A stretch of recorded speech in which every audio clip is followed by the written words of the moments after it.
लौह मानव सरदार वल्लभ भाई पटेल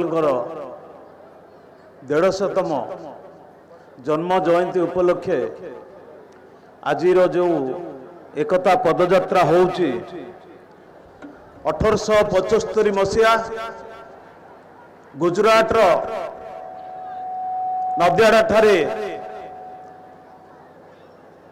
सरदार वल्लभ भाई पटेल जन्म ग्रहण करथिले। 1875 आज को 150 वर्ष हो गला। से उपलक्षे तांको आमे मने पकेया स्मरण पकेया एवं भारतर एकता को रक्षा करने ये जो पदयात्रा अनुष्ठित होइछि।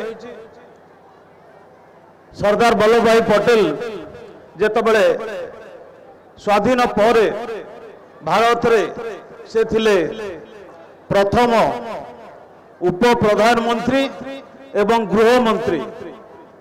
तांको समय रे स्वाधीनता पूर्व जो आंदोलन होइतला, जो सत्याग्रह आंदोलन होइतला, से जो सत्याग्रह आंदोलन रे तांकर बलिष्ठ नेतृत्व एवं सांगठनिक दक्षता को नहीं सेतबेले महिला माने जो बारीतोल रे सत्याग्रह होइतला सेतबेले महिला माने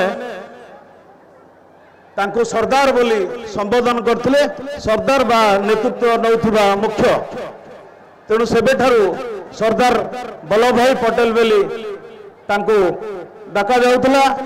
ता पर मुहूर्त रे जेतबेले सारा भारत वर्ष रे जेतबेले छोट छोट गणजात थिला, छोट छोट राज्य मध्य थिला, ताकू सेतबेले तांकर कूटनैतिक एवं तांकर दक्षता, तांकर बलिष्ठ नेतृत्व आ बलपूर्वक मध्य सबुजाक 556 राज्य को एकाठी संगठित होई गोटे अखंड भारत सेतबेले हेइथिला।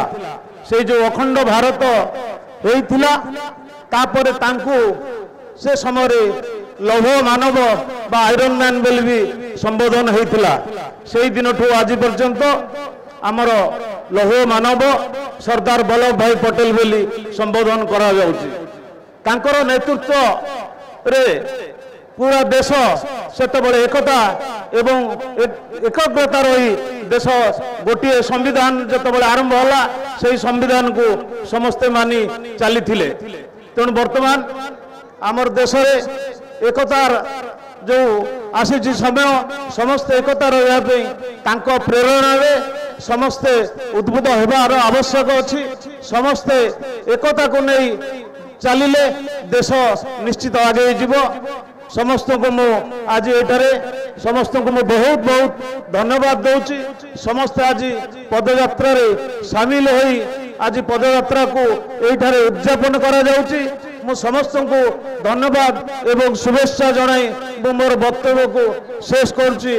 धन्यवाद। वंदे उत्कल जननी।